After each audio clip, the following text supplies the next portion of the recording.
Okay, so hi everyone, thanks very much for coming. Welcome to our super exam event.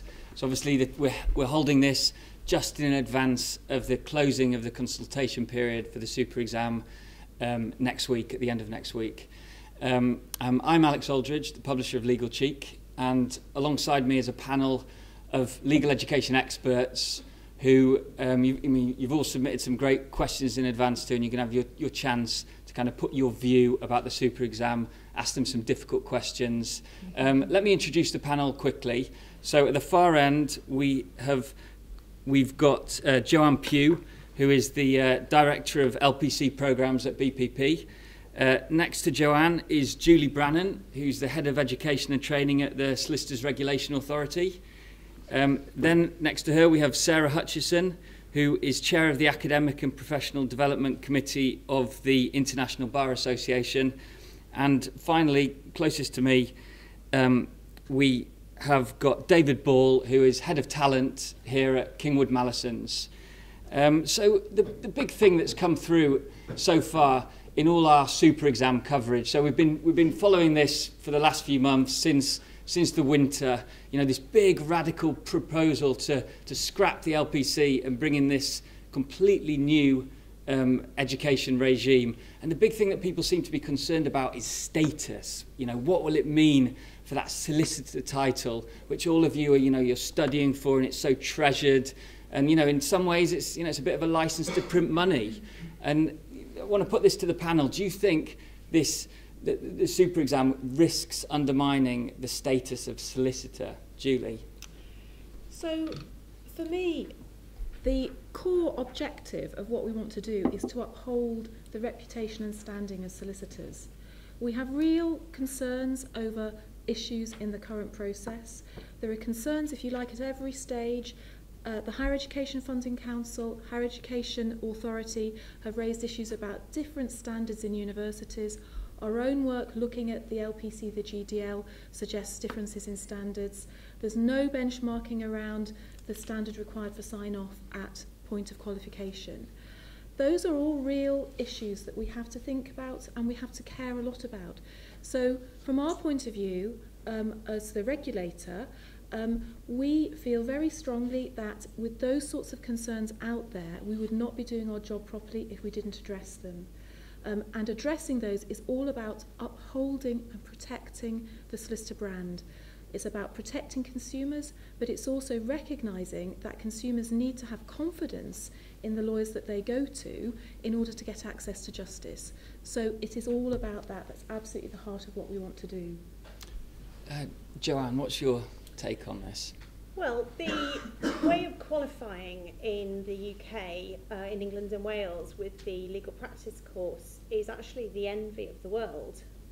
Our system of having vocational education before you get into the workplace is something that actually quite a lot of other jurisdictions want to emulate. And I have some concerns with the proposal because the skills element that we brought in all those years ago when we started with the LPC now seems to be being placed after the testing of those skills, being placed after the work-based training. And that would seem to, actually take us backwards rather than forwards. Sarah, it'd be interesting to get your take from the international perspective. Certainly. I think from the international perspective, the thing to remember is that the UK and England and Wales in particular have led the way in many different regards in relation to regulation, and I really applaud the work that the SRA are doing in pushing forward the boundaries. So I don't think it's ever worthwhile sitting still, and I really like the idea that we're revisiting this, and I applaud Julie's commitment to quality. And the minute you introduce a change, every other bar association in the world will use this as an opportunity to try to score points. Yeah, that's the reality. So, for example, when we introduced alternative business structures, if you'd listened to the American Bar Association or the German Federal Bar, you would have thought the sky was falling in. Now, of course, the SRA are being flown around the world to advise other bar associations how to operate ABSs, because everybody wants an ABS system now. So it's, you know, again, I don't think we should stand still just because I think there will be some backlash. For me, the important thing is, what do you do? How do you make it a credible and high quality professional status that is widely regarded? I think there are a couple of issues. First of all, it is tough not to have a law degree or an equivalent to the law degree in the international marketplace. The reason being, as part of your pre-qualification process, because that's how everybody else does it. Everybody else has a law degree or an equivalent as being the starting point in their qualification process. So it's quite tough not to have that. Therefore, what are we going, if we're not going to require a qualifying law degree and a system of prescribed education, then what are we going to have? It's got to be clear, it's got to be simple, it's got to be easily understood, and of course the final and most important thing is that whatever the solicitor's qualification exam is, it's got to be of a really high standard. I am the managing director of an organisation that operates the New York bar exams, and the reason that works is because the exam's tough. And therefore everybody recognises it as being a tough exam, and everybody regards it very highly for those who pass it. So for me, it's not step back, you know, resist change. It's about, fine, let's look at change, let's look at development, let's look at pushing the boundaries forward. England and Wales leading the way again, hurrah.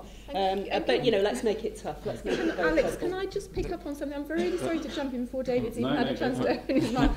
But can I just pick up on something that Sarah said, which is this issue about law degree. There's been a lot of stuff out there about law degree. We don't require a law degree at the moment. We don't require a degree. It has never been a requirement that you have to have a degree to be a solicitor. This isn't changing that. And in fact, what but the otherwise, SQE... though, the process is a very long process if you don't have a degree, though. What the SQE would do is it would give, you know, the Law Society or people who wanted to go out and promote the brand solicitor, it would, and for the first time, give them a tool, a mechanism to demonstrate that everybody who has qualified, whether they have a law degree, whether they don't have a law degree, whether they have no degree, has reached at least graduate standard. It would give them that benchmark, which doesn't exist in the system at the moment. Let's get the city firm Sorry, angle. yeah. No. It's good coming at the end because I get to build on what everyone else said. What you'll be able to hear from the way that we all come at it is we have different points of view for different reasons, but also we have a lot in common. So looking at standards, looking at quality, looking at diversity of access are things that are important to all of us and important to the profession as a whole. So when I look at it from a firm point of view, and I should also, for those of you in the room, introduce you to my colleagues Justin and Caroline at the back. Justin and Caroline at the back. We can wave. Yeah. So when we look at it from a firm point of view, we're looking at lots of different things. I'm a solicitor by background, and so I take standards, quality, all those kind of things very, very seriously indeed. So when I come at it, I'm thinking about my own personal profession, the profession that I entered, and make sure that we safeguard that for the benefit of our clients and the public. So there are lots of things we're looking at as part of this consultation, and it's great to have everybody here because you can hear that it is still a consultation. It's an opportunity to have your views taken on board, which is something Julie's very keen for today to be about, and has been when she's been engaging with firms like us all the way along the process as well. So I think there are a number of things going on. We as a firm will look at the entry standards, so at the moment what we understand to be post-legal practice course, as being the kind of de minimis requirement, because we expect everybody to be trained to that standard, and we take that very seriously. And by complete coincidence, we happen to work with BPP for that reason. So BPP, any trainees that train at King Edward Mallesons, go through a specific LPC that gives us the opportunity to tailor that content so that we know you're getting the best quality teaching, you're getting the best quality standards to be starting your career with, but then also we get to tweak that slightly and we get to build it so it's relevant for the markets we work in, the way we work as a firm and the clients that we serve. So I don't see that going away. I think actually what will happen is that will still exist. We will still need that level of standard of entry for us. I should also say I agree with Joanne that it's really important that skills are assessed as part of that, and skills provision, the way in which you use all your legal knowledge is really, really important. But that doesn't detract from the fact that legal standards and legal technical knowledge is really, really important, and it's a given. We expect that to be very high. So you then get to that point where you say, well, I've actually completed the formal part, is what do I do in the firm? Potentially the changes we're talking about and looking at these, and these are potentially the most substantial changes we've seen as a profession for a very long time, should add, it means that we as a firm can be a bit more flexible about how we train people. Because one of the principles is consultation, and also different ways of consultation before this, is it's to allow firms to be innovative in how we train people to serve our clients, because that's what we're about as a firm. And any other equivalent to me in other firms sitting here would say the same thing. It gives us flexibility to look at different models of training and have a blend of on-the-job learning, have a blend of formal learning on particular topics. Because, for instance, if you look around this firm, you look around a lot of other firms that are our size and work in the markets that we work in, if you look at the regulated syllabus alongside, it only actually scratches the surface of the kind of work that we do and the kind of clients that we serve. So it gives us the opportunity to look at more flexible ways of doing that. So it's a very interesting discussion to be part of. So you're talking about the training contract, and one of the things that people are saying with the super exam is it'll be split into two parts. So you'll get examined when you come out of uni, but then during your training contract, and this is the bit that could well affect you guys, you will be hit with this sort of second exam. And you know, students don't want more exams, do they?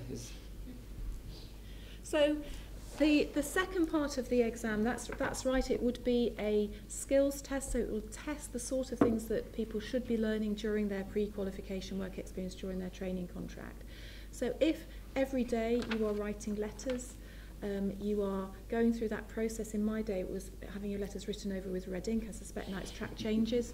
You know, if you're going through that sort of process, if you're doing research day in, day out, those are the sorts of skills that you should be acquiring during your pre-qualification work experience. And if you're doing that, then that is what you would be tested on, and that's what you would be able to demonstrate you're competent to do through that process. We do hear of training contracts where people are not given that sort of experience. We hear about training contracts where people don't get the opportunity to learn the full range of skills, get exposure to the full range of experience that they need in order to get to that point of qualification. This gives us an ability to check that people have really got to that point. It also potentially gives us the experience to recognise different forms of training. So if somebody has done a paralegal job, if they've spent lots of time not in a formal training contract but doing good quality work, acquiring the same skills and competencies, then it gives us, potentially it gives us the opportunity to recognise that. We've made no decision yet about what the work experience might look like if we were to proceed with the SQE. And I'd be really interested in your views about what you think it should look like. But potentially that is an option, it's a door that is open to us if we proceed along the SQE lines. Let's open this up quite early on then. So some great questions submitted. So let's have a question from the audience. Come on, who's going to go first? Yep. Well, one of the things in my mind that's really important to a lot of people applying to become a solicitor is that they want to get involved with international practice. And in what you were just saying about making the SQE more practice-oriented and making and sort of developing solicitors in a much more effective way, I was wondering if you could talk about whether any provision would be made in tailoring the SQE to ensure that knowledge of foreign jurisdictions, for example, or knowledge in sort of cross-border practice would also be included. So a couple of things to say about that. First of all, we've looked very hard at the knowledge requirements for practice as a solicitor, and actually we've included some things that aren't at the moment taught in the undergraduate or the LPC, like conflicts. So actually we've put conflicts in the knowledge requirements because my background is that I was a commercial litigator, and I think that sort of information, a basic knowledge of how you decide what jurisdiction to sue in, and how you decide the choice of law of a contract, that's very important, and that's only going to get more important. So we have already adjusted that and recognised that in our knowledge requirements. In terms of your experience during your training contract, I think the core that we want to get at, the core in terms of what we want to assess, is your deep legal skills. So it's not particularly assessing, or we probably need some sort of context in which to assess, but actually what we want to get at is people's core ability as a lawyer to take a set of facts, to take a legal issue and be able to apply their legal skills to it, to be able to understand what the legal issues are, how to interview a client, how to extract the relevant information, and how to advise on it. So I think that's the trick that we need to be able to pull off in that part of the assessment. We've raised a question. Sorry, do you want to? I was going to say we've raised a question about this. We've got a difficulty in our regulatory framework at the moment, which is that when you qualify as a solicitor, you get a particular entitlement that you have as a solicitor that other members of the public don't have. You get an entitlement to practice in civil litigation, in criminal litigation, property, probate. It's not quite like that in the statute, but that's roughly what it equates to. So when we give somebody that entitlement, that privilege that other people don't have, we think that it's important for us to have some reassurance about those particular areas. Now, for somebody to go and be a debt finance lawyer, a capital markets lawyer, whatever it is, that they could do with, it's not a reserved activity. You can do that without being a solicitor. So the core, those regulated areas are particularly important to us just in the regulatory context. It doesn't mean to say that we don't think that those other areas aren't important. We do think they're important, and it's important that people advise properly. But we don't necessarily need to regulate everything that people do. We do need to perhaps pay more attention to those particular areas that are regulated. So we have asked a question in our consultation, and again, it's something which we open to you. We've said, should we require the Part 2 assessment to be in those particular areas where we have a particular regulatory function? Or should we be more permissive and broader in terms of where we set the context for those assessments? We get different views when we go out. Some people who we talk to think absolutely those regulated activities are very, very important and that's what we should be assessing. Others say no, it should be in a broader area. It's a really difficult area, and again, it's something I'd be interested in views on. I'll take John. So the proposal is that we should focus on the regulated areas, and the statement of underpinning legal knowledge that accompanies the competence statement that the SQE would be assessing focuses on what you know as the 7 heads of law, so the equivalent of your QLD subjects, and stage 1 of the LPC, so business law and practice litigation, property law and probate. What's missing, therefore, from that is your elective subjects that you might have done at undergraduate level and the elective subjects that you might do during your LPC.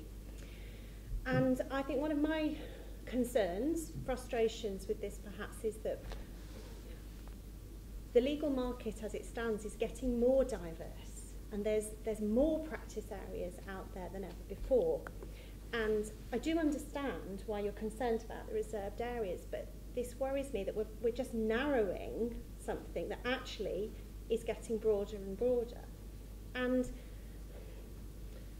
I mean, actually, there's quite a lot happening in the legal services market. You mentioned ABSs, we've got north shoring, we've got unbundling, we've got new types of roles, such as people who are legal analysts who breaking transactions down, and there's a whole raft of paralegals now doing work. And we're focusing on a very narrow area. Shouldn't we really be thinking about how we equip the legal services industry to cope with all of those changes rather than just focusing on these narrow areas? So that's sort of extrapolating the point that you made, but I do understand the point about deep skills, but I do worry that by focusing on those areas, we are not really reflecting the broad nature of our profession. Let's take another question. So it's been brought up a lot about how the SQE would slot quite nicely onto the end of a law degree. As an undergraduate reading history, how do we feel that this would sit with the GDL? Do you think that would survive in the same format, or would that be due a sort of facelift at the same time? David, do you want to take this? Because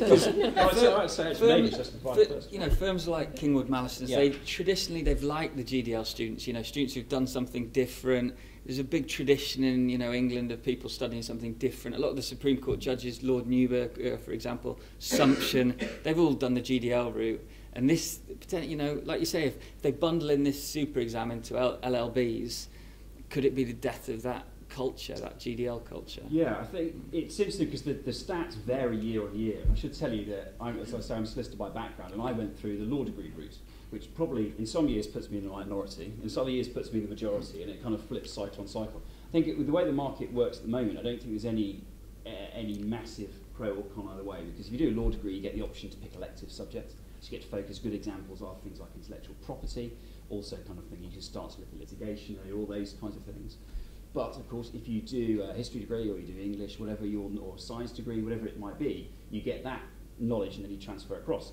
So a number of things happen. For instance, a lot of hard IP lawyers, so patent lawyers, for instance, are often scientists by background and transfer across. But also you get the opportunity of doing a GDL, preparing for a training contract, when you've already learned how to learn at that level, you've done something that you're interested in, then also actually you learn the law a lot closer to going and putting it into practice than you might do if you're doing a law degree. So you get the best of both worlds.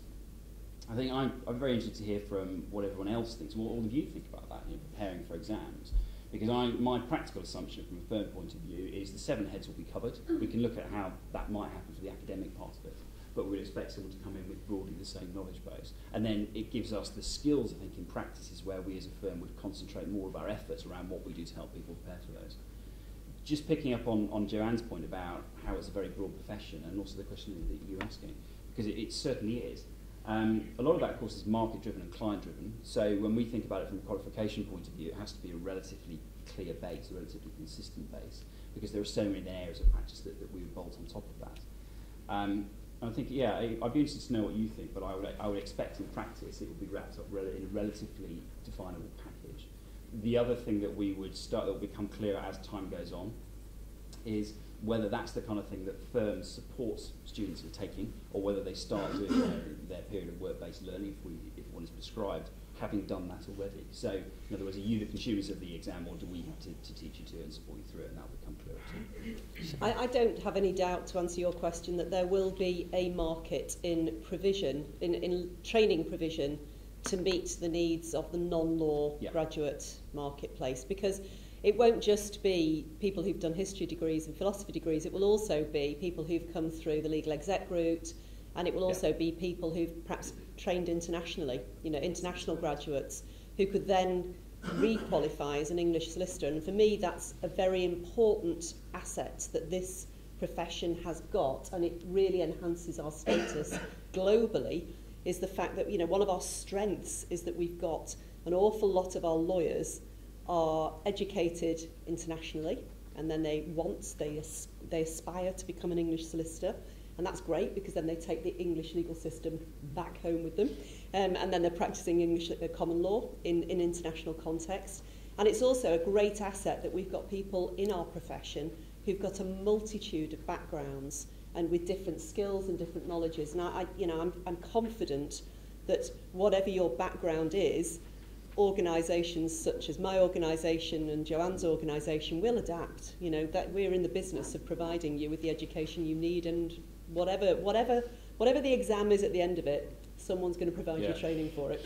I mean, I do think the one thing that will change for me is that the cost of the education's got to go down, and I think that the flexibility has got to increase. It's quite a rigid system at the moment. Sorry, just to add my tuppence halfpenny to the question, which is a very good question, is I've talked to universities and many universities can see that the GDL, there will still be a need for a GDL course. There will still be demand on the one hand from students who want to convert, and the other hand from employers who want to get those students. So there will still be the need for it. I think that Sarah is right, that particularly in the international market, universities see an opportunity for them to be able to offer a course which is perhaps not quite like the GDL, is a bit more flexible, but where they could offer an LLM and perhaps a more academic LLM, but wrap it up in preparation for the SQE and therefore recruit people from, for instance, Australia, New Zealand. At the moment, those people come over here, they do an LLM and they get no further forward at all in terms of qualifying as English solicitors. In terms of English law firms being able to recruit and tap into that talent pool, that is something that universities have identified to me as a potential advantage. What about this cost issue, though? Because it has come up, and it is true. I mean, if you get a training contract with a big firm and they sponsor you, that's wonderful. That's great for diversity, and that really is the city doing its bit. But a lot of people don't, and the reality is a lot of people start the GDL or the LPC without a training contract. 15,000 quid, and they've already got, massive debt, 27,000 undergraduate debt in fees alone. And obviously this was a regime that was built when university undergraduate degrees were free. You talk about all this diversity stuff, but a 15 grand course, what a block to entry that is if you don't get a city training contract. What should we do about that? Because that's not good, is it? The only way you can resolve that is to take away the work-based learning requirement. Because if you take away the work-based learning requirement, which would be completely unacceptable, and I know Julie's up against it, the profession would resist that at all costs, and for lots of good reasons as well as some protectionist reasons. But there are good reasons why they would resist that. But the only way to take that, to lift the lid off that restriction, off that barrier, is to say, well, whatever it costs, at least at the end of it, you'll be a solicitor. And you won't get that unless you remove the work-based learning requirement. A couple of points I would want to make.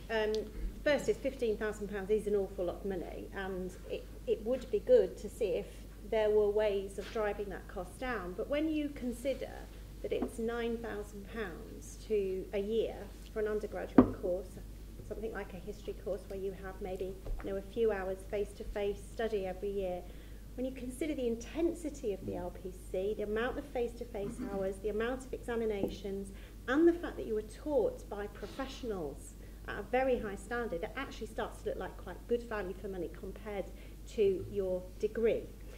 That said, when you've already incurred £27,000 plus, it's a huge barrier to entry. But my concern is that the proposal won't necessarily stop the cost. It might redistribute the cost in a different way, but the model that's proposed is very similar to the current QLTS, which is the Qualified Lawyers Transfer Test. So it's this Part 1 MCQ paper followed by a sort of skill simulation as described. And that, at the point of delivery, is about £4,000. I don't know. That's just the exam. And that's just the exam. Now, someone's going to have to pay that. And of course, I can see the hope that the model would be that universities can incorporate Part 1, and then there might be a period of work-based learning, which, hopefully you might be enough to prepare you for Part 2. But there will be courses that people can go on, and probably if there is a course and you want to give yourself the comfort that you are going to pass that exam, you'll do courses to prepare you for it. So there'll be still all of those costs redistributed in the system. And again, it'll just be people who got the training contracts whose firms will put them through it. So I'm sure Julie will disagree with me. Oh, there's a question at the back, actually. Yes. Yeah. My question is, what is the guarantee that after completing the SQE you definitely get a training contract? Because I feel like the problem at the moment is, obviously, you've mentioned cost and flexibility now. The cost of actually completing the LPC are £15,000, which is really expensive, and a lot of people, that's a barrier to entering the legal profession. I'm pretty sure if a lot of people are guaranteed that they will get a training contract after doing the LPC, they would proceed with completing the LPC. You're proposing the SQE now. What's the difference? What are the benefits of actually, bringing out this new qualified exam? And how will that ensure that we definitely secure a training contract? So the SQ will not give any guarantee that you will get a training contract. No question about that. and it's not intended to do that. But what I think it will do is it will enable people who have qualified through different mechanisms, through different routes, who've perhaps gone to less fashionable universities, or who have gone through the apprenticeship route, or who have perhaps not had a formal training contract but had workplace experience like a paralegal. It will enable them to demonstrate that they are as good as people who've gone through the more traditional route. So it levels the playing field. The moment, one of the difficulties that I think students face is that 70% of everybody who comes out of university in this country has either a first or a 2-1. So it's very, very difficult for you to show what makes you different, what makes you better, what's your market worth, what makes you better than everybody else who's going after the same jobs. And the SQE could give that. One of the things that we're thinking about and we're doing some work on is what sort of information we would give people about who came through the test.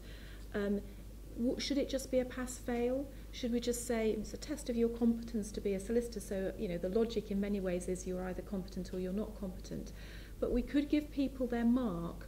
So you could go out and you could say, well, look, I took the test and I went to a university that I think very rarely gets people into your firm, but actually I got 80%, I got 90%. This is who I am. It gives you something to make you stand out of the crowd a bit.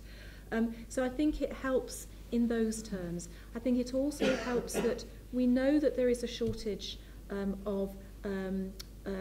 there are problems over access to legal services. There are actually, despite the fact that people say there are not enough jobs as solicitors, there are not enough people who are giving consumers legal services. So 4 out of 5 small businesses, 1 in 3 individuals are not able to get access to legal services.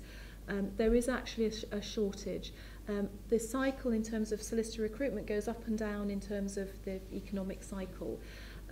This does get people at least to the point of qualification, and then in terms of whether the demand for solicitors grows, that will depend on other factors that will depend on whether the economy grows, whether demand for legal services grows. But if we're able to be less prescriptive about what sort of work experience before you qualify counts, if we're able to give people more to make themselves stand out of the crowd, we think it will help address some of the issues you identify. What about this centrally assessed point, though? Because it is interesting in that at the moment the LPC isn't centrally assessed and the super exam would be. So you would have this benchmarking wherever you went to uni. We'll come to you in a sec.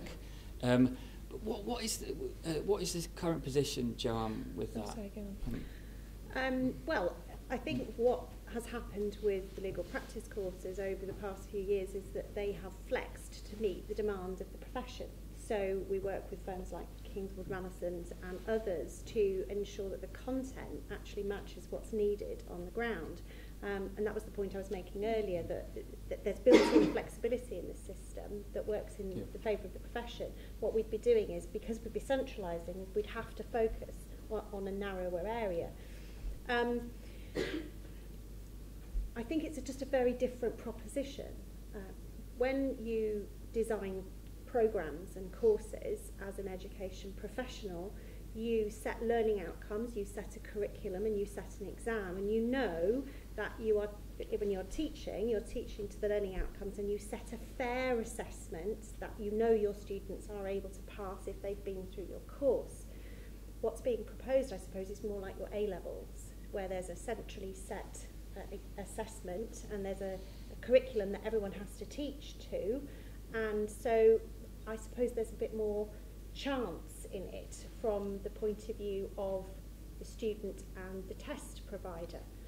It might be worth reflecting at the moment about those who are going through the bar professional training course, because that organisation has introduced some centrally set assessments, and the pass rates have been challenging because, again, it's, I think from the perspective of the providers, it's been quite difficult to know what's going to be on the exam. In fact, some of the assessments have been quite esoteric, shall we say. So I think there's risks involved in central. Let's get the city law firm perspective on this, because David, if you were having all these students benchmarked in this centralised exam, that might be quite nice or not so good. What? Yeah, it would become, I suspect, in practice, it would become one of a range of factors that we look at, because we get a lot of applications, as every firm like us do, all of which are fantastic. There's some really, really strong candidates. We just don't physically have the space to give a training contract to everybody who applies. So we have to make a range of decisions, and we're transparent about that, like every other firm is. And it would probably be one piece of information we look at. It wouldn't be the sole thing we make a decision on, just like we don't make a sole decision on things at the moment. I think it's also worth bearing in mind that what we're talking about in this consultation is a lot of different things. So there would be a knock-on to the LPC, which is what we think we're talking about at the moment. And there will be market changes to support that need. But also what we're talking about is the point of qualification. So actually it's the step above the LPC. It's the point of the SQE Part 2 would kick in at the point of admission. So actually it's at the end of a training contract. So what that then does is we're looking at, well, what do we do to replace the skills support you get during that period? So the level of the exam will be higher. There are some challenges around consistency for that, which I know is something that Julie's spending a lot of time looking at and thinking about, because the model of assessment changes fundamentally from what we've got at the moment. And looking at how people are with their practical skills of advising clients. And like I was saying earlier on, I think it's really important to bear in mind for this that the part ones, the legal technical knowledge, will be just as important as it is now. The skills is a new way of assessing things, which I think is very interesting, but knowing the law is really the entry point, the most important part of this, and then it's what you put into practice. So it would be something we look at. It would be helpful information, but of course it depends how it's presented, because is it from one institution that you pick, because there may be multiple institutions that can teach you to it? What sort of teaching support do you get along the way? I mean, it's like Sarah was saying earlier on, the New York bar exam is an internationally renowned qualification of a very serious level of standing, and it's a very difficult exam for good reason. So it has a high fail rate, but that means when you pass it, it's a significant achievement to pass that exam. You also get a number of options for you as an individual about how you decide to sit it. If you're very bold, you can do it without any teaching. But there is an industry in people that will teach you to that exam because they really know the stuff and they support you through that exam and help you get a rounded knowledge. Because, of course, an exam is a snapshot in time. What we always look at as a firm is, do you know everything else that sits behind it? And one of the challenges with skills assessment is ensuring that consistency. One of mine and Caroline and Justin's colleagues in our team is one of the QLTS assessors, and he has some views about that, and it's very clear that it's about making sure everyone's at a very high standard, and so that information would be helpful. That's interesting with the... Actually, we should come to you with a question. You had a... No, I understand the point completely about centralising the GDL, for example, because that is a very base knowledge that's built upon in the LPC.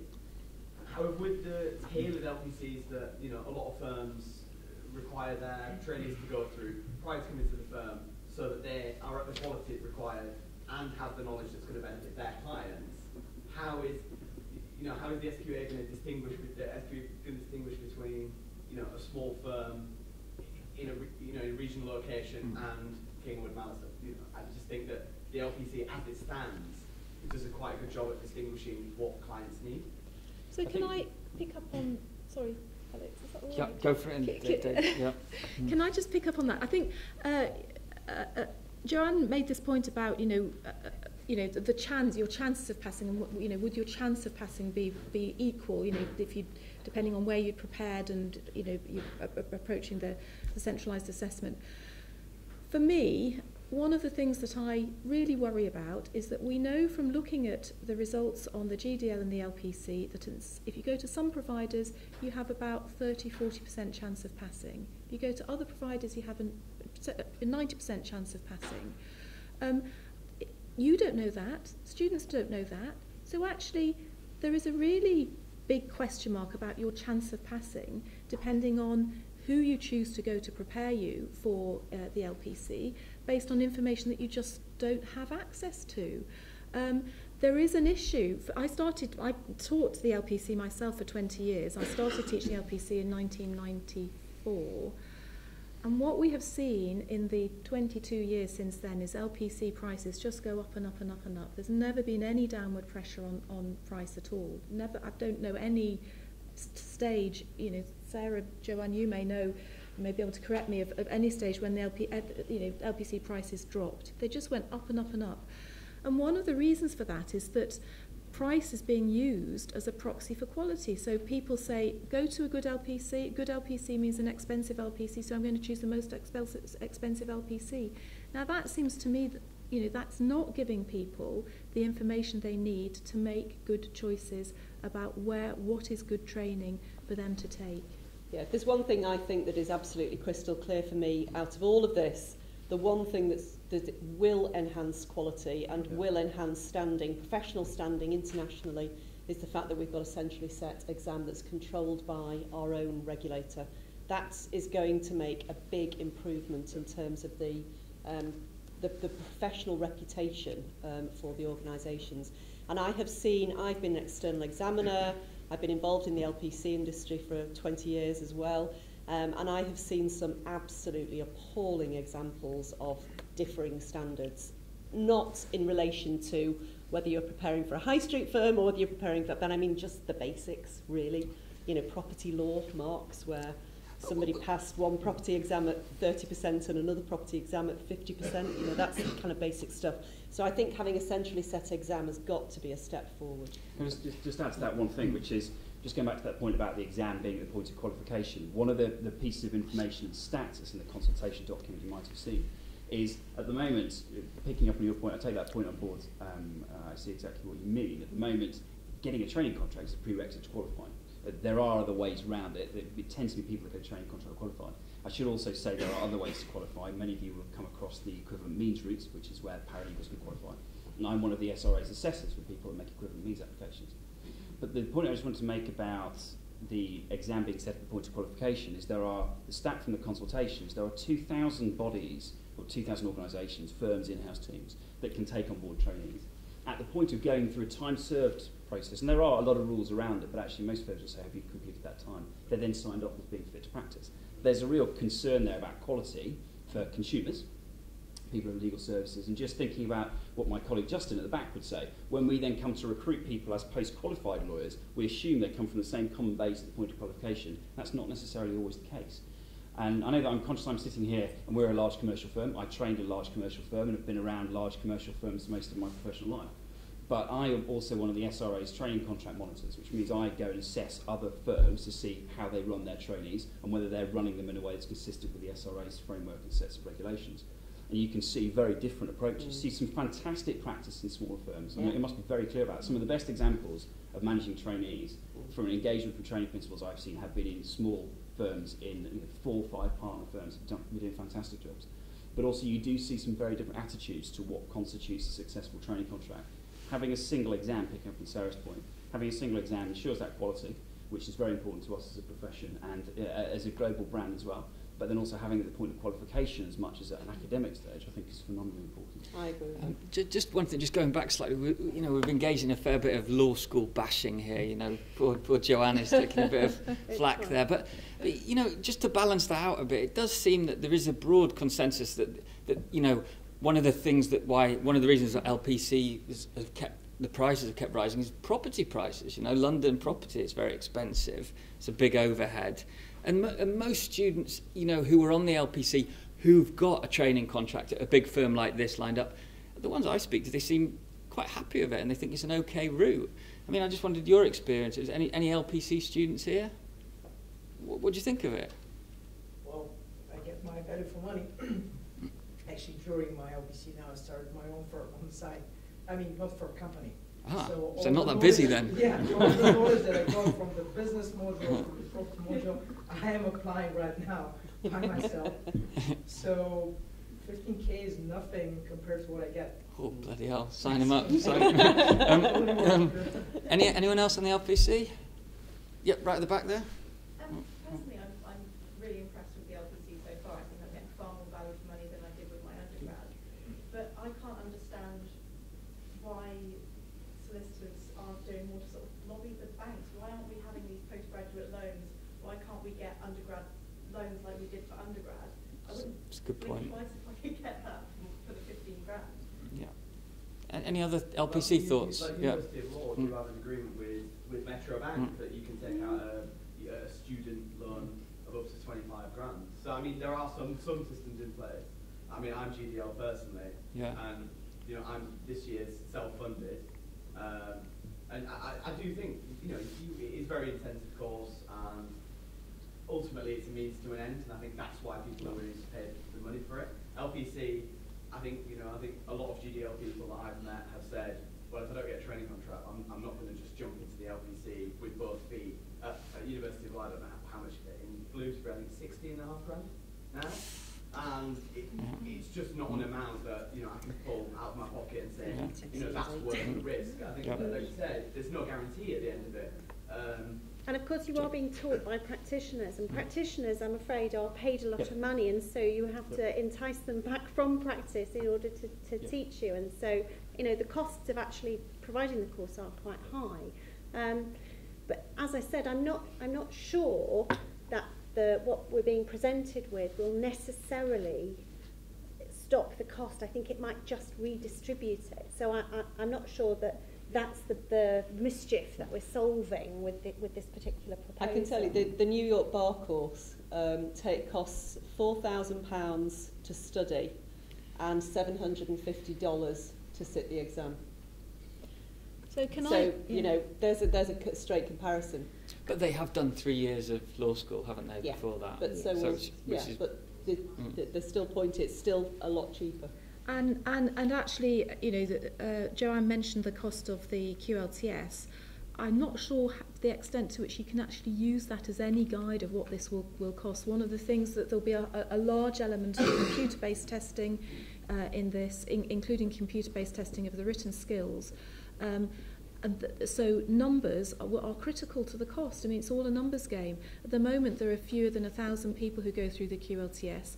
That number will be multiplied by 5 or 6. So there'll be hugely more numbers coming through. That will drive the costs for each person taking the test right down.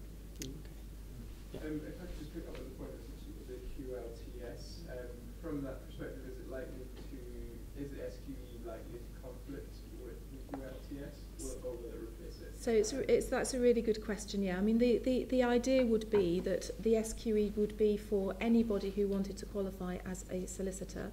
So one of the advantages for us is that it merges the overseas route to qualification and the domestic route to qualification.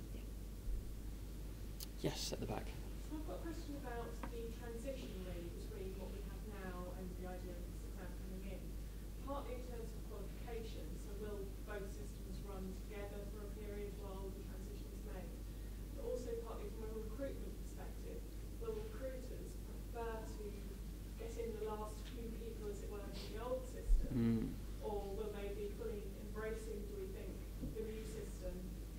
It's sort of, for those of us who are still, I'm in the first year of a 2-year part-time GDL, so I've got some decisions to make about which way I go, and that's going to be a key feature, is how that transition is going to work. Actually, David, you and I did a big did, piece of work about this, didn't we? We right, sort of sat in a room with sort of hot towels around our heads trying to work all of this out. And it's very tricky, so it's another very good question. I don't know if you want to kick off first. Yeah, I think, like Judy was saying, Judy, I and my colleague Caroline, we worked through what we thought the timeline was likely to be. And one of the things to bear in mind is there are some more rounds of consultation coming yet. So the transitional provisions actually, to us as a firm, are going to be really important to understand. So when they become clear, and I know Judy's timetable is flexible at the moment because there's a lot to consult on, but it may be later this year, it might be early next year before we know with certainty what they're going to be, although they're pretty clear so far. And what we want to do is a number of things. We want to be clear to everybody who's thinking of applying to the firm what we would expect from people at the point in time which they apply. And of course that will, as you'll know, at the moment it's likely to impact whether you're partway through a GDL or an LPC, whether you're partway through a law degree, you'll have a different timing that goes with it. The other reason we want to be able to do that, and this is something that Caroline and I spend a lot of time thinking about, is going back to what I was saying right at the beginning. If these changes come in some form like they are now, it's a really big opportunity for us as a firm to be innovative about how we train people. And that, to me, is what's very exciting about it. It gives us, as the regulatory system changes, because we as a firm work very closely with BPP to make sure that at the moment we cover the regulatory bits we do, and BPP do a fantastic job of tailoring the content to make it relevant to our firm. As the amount of regulatory impact on the training goes down, which is what might happen, it'll be regulated at the point of entry, so that the pressure on trainers goes down. It gives us even more opportunity to tailor that to a greater degree and make some real differences to how people learn at law school, so that when they come here on day one of their training contract, if that's what it is, or whatever the replacement might be, they're able to do things straight away. So transitional arrangements are important to us to make those decisions, to start to do things differently, and also to be able to give clarity to all of you, because one of the things that's very peculiar to training as a solicitor, and therefore the graduate recruitment cycle, is actually when you talk to people outside of law, in some ways we're actually recruiting people at the moment to do a job 4 years before they're qualified or capable of doing it. If you talk to someone from another industry, it's, how does that work? It's, well, actually, what we do is we're looking for very talented individuals who want a career and a future at our firm. Because the other graduate recruitment caveat I should put on it is, like every other firm, that the sheer economics of training contracts, particularly compared to, as a firm, we're running a business, as every other firm is. We have lots of other options. We have paralegals, and we're looking at servicing work, just like Joanne was saying earlier on. There's offshore work, unbundling transactions, all things that didn't exist when I qualified. So we have a lot of choices to make, but it only makes sense for us to recruit people who we see as being the future of the firm, because we invest in law school, we invest in all the fees around that, we invest in salaries, all the on-costs that go with being an employer, and we want people to be the future of our firm. So, which is a sort of long-winded way of saying to you that the transitional arrangements are really important, because we need to start to tell you what it's all about. So just like Julie was saying, when you take that 4-year window, because law school at the moment is 2 years, training contracts 2 years, you start to think, well, at what point in time do you start to advertise it? Last time Caroline and I worked through this, we think we have to be in a position this year to start to tell you what that means, because particularly next year, so we're doing training recruitment in 2017, we probably won't be recruiting to a training contract as we currently understand it. We don't quite know what we'll be recruiting to, but it won't be the same as it is now. And so all of these sorts of things become really important. And then Julie and Caroline and I sat down with some very big Gantt charts for a very long time and thought, yeah, actually this is pretty complicated and confusing. But we will get there, and being clear is really important. Just one thing on a practical level with this, because I know there's anxiety among students about whether they should try and get through on the current system, you know, because it's trusted, it's tried and tested, or perhaps they should just delay it a bit and think, oh, you know, we don't want to be training up in an outdated system. I mean, what sort of strategy should the students take who are right caught in between the middle at the moment? It's a decision point. I think my personal view is if you train on the current regime, it is not a wasted qualification. It's a really tried and tested, secure profession you're qualifying into with a lot of rigour behind that. If you happen to be in the first few years of a new process going through, you can rest assured, you know, events like today demonstrate this, the things we're talking about. It's going to be a very secure new way of qualifying that you lead to. There's a lot of consultation goes into that, a lot of rigour and lots of assessment. So I think it probably comes down to your own personal circumstances, and finances play a large part of that, because when you're at the early stage of your career and you're thinking about where to go to university, applying for training contracts, we now know is actually quite a way off, so that's probably not informing your decisions. It is in the background, but it's not a kind of do I seize on this or not. So I think just continuing with whatever works for you in your personal circumstances is important. I don't think you necessarily win on the deal in quotes or are prejudiced either way, whether you do it quickly or bide your time. I think you can be rest assured that all the process the SRA is going through, what we're thinking about as firms or organisations like Legal Cheek and Alex are doing, is making sure that it's balanced when it comes to it. And can I just come back to your question about are the two systems going to operate in parallel? I think they will for a bit. What we have said, we've put some transition guidance on our website, and what we have said is that in terms of timing, the moment we're saying this will not come in before 2018 to 19. We've asked a question about timing in the consultation, so we'll keep that under review depending on what feedback we get through the consultation. But we have said that if we were to bring in the SQE, say at the beginning of academic year 2018 to 19, if by that point you had started the professional stage of training, so that is the LPC or the training contract, you'd be able to choose whether or not to complete under either the new or the old. So we're trying to enable people, if you like, to hedge their bets a bit in that transitional period. You'd be able to decide which of those options worked for you. For some people, it would be, you know, as David was saying, it would be in their personal circumstances simpler and easier. If they've already got a training contract lined up, they just complete under that system. Other people might not have a training contract lined up, and for them it might be more advantageous if we were to recognise a wider category of legal experience. It might be better for them to take advantage of the wider sort of legal experience that they can use to qualify, and to take the last elements. They wouldn't have to take all of it, but just the last elements of the SQE that they would need to complete, so they could choose whichever worked best for them in their circumstances. I've got some advice for students, which is that don't ever imagine any exam is going to be easier or harder. I've seen two examples of the SRA introducing new exams. One, or a regulator, not the SRA, a regulator. One was, I was around when the LPC was introduced, and the first 2 or 3 years were really easy. And then the profession, and then the industry got better at it, much better at it, and therefore by about 2000, the LPC was no easier than the system that had gone before, but it did take a while to adapt. On the other hand, I've also seen the Bar Council introduce the BVC exam, centralised exam, and that the pass rates dropped dramatically. So to be honest with you, there's no way of knowing which way the SQE is going to go, whether it's going to be harder or easier. So my personal advice to students at the moment is, if you can get a training contract or you're reasonably secure in your ability to secure some form of relevant, practical, work-based learning, work-based experience, then keep going. But for those students who are borderline or who are not sure, then surely the new system will provide you with more opportunities. Interesting. I actually studied my LLB at the University of Law on their two-year course.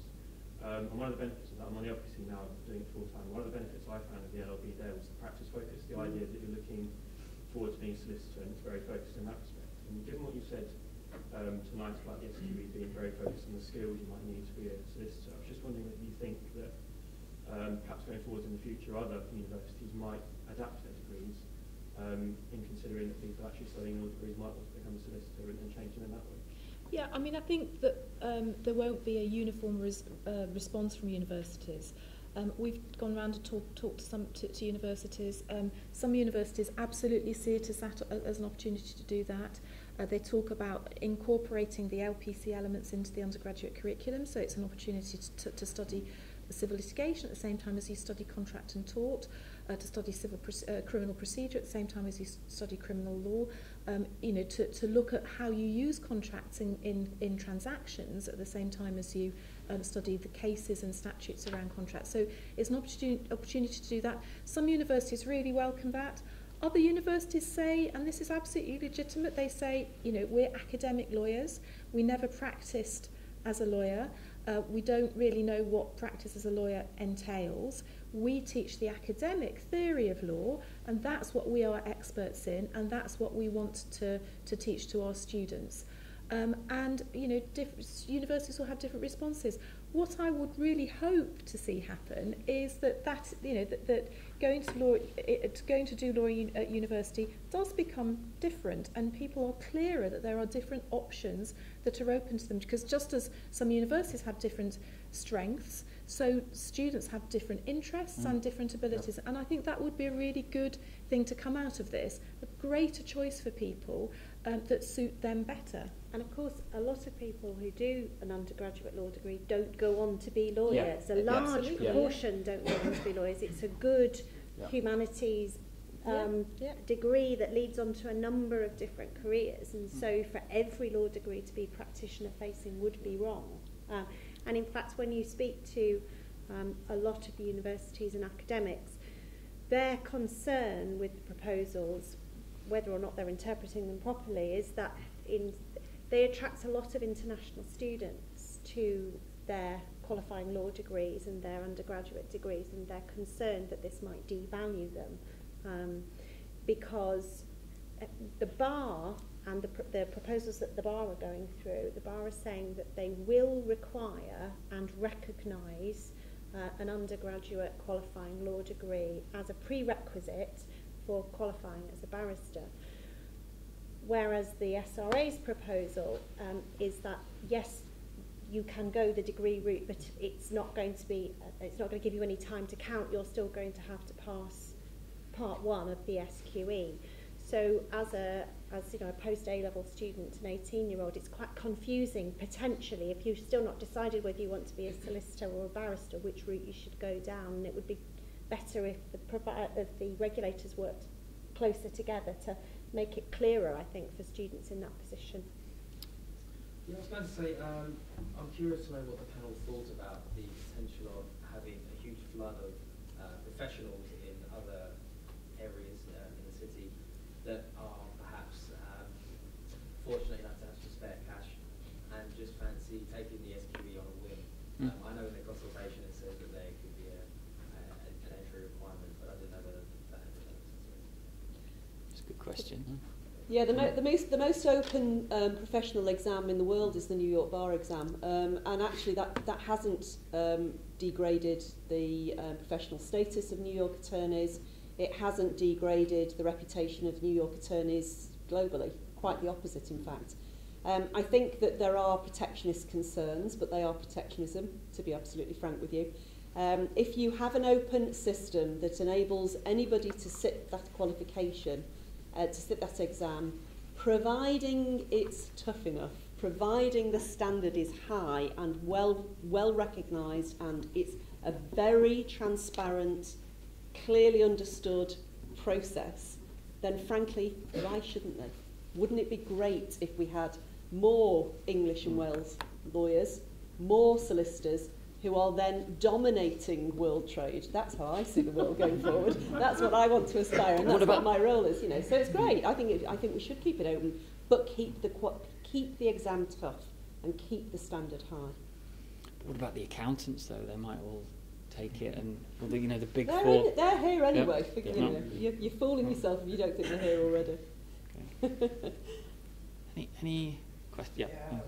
Question. I agree with Julie that it would have been lovely if the undergraduate degree was more practice oriented. Actually, when I started my degree back in 2011 at King's College London, I remember very vividly Professor John Phillips said, "We do academia, we make academics out of you here. If you want to be a lawyer, go do the BPTC or LPC after you graduate." I didn't know what you meant by it at the time, but after a year or two, I'm like, okay. So my question is, with regards to the SQE, when it gets implemented, is it an equivalent to the New York Bar exam? So am I a qualified solicitor after I take the SQE? So what we would say is that what you have to do is part 1 of the SQE, part 2 of the SQE, you have to get some sort of work experience that, we're still developing proposals around that. Subject to this consultation, there would be a second consultation with a firm proposal around that. But once you've got that package, then yes, you qualify as a solicitor. But there probably would be, we've said it's highly likely that we would continue to require some form of pre-qualification work experience, and that is a difference between this jurisdiction and New York. Okay. I have a follow-up question. We're almost out of time, but if it's just a short one. With regards to the experience, so in Germany, before you do the first and second state exam, you need to have at least 3 months worth of work experience. In Bulgaria, where I come from, after you do 5 years of law, you have like a national exam, state exam, and then you need 1 year of experience in any law firm. But it's not like a training contract. You can be a paralegal, doesn't matter. After you do this, and after you do the exams, you become a qualified lawyer. You can open your own practice if you want to. So is it the same in a way, or do we need to have a training contract or some new form of training contract that will come along? So that's the $1 million question, really. Okay. So you hit the nail on the head. So the question for us is whether we can do exactly what you suggest in Bulgaria. Can we recognise the time that people spend doing paralegal work, or do we need to specify that it has to be a training, formal training contract? Okay. Let's before we wrap up, because we've had our hour, but let's have a quick show of hands to gauge your view about all this. So put your hands up if you're in favour of keeping the current system. Okay, and those who want to have the super exam? It's about equal, isn't it, I'd say? It's pretty even. The super exam had it, actually. Okay, well, fantastic panel. Round of applause for a great panel. And also some great questions as well. Yeah, very good questions. Thank you very much. Round of applause. Right, Kingwood Mallisons have very kindly put on some drinks and nibbles. We've got their graduate recruitment teams here at the back, so you can meet them. And it's just through the doors, and you'll see Caroline's just going there now. And you can also ask some of the panellists any other questions if you've got any other questions. Okay, cheers. Okay.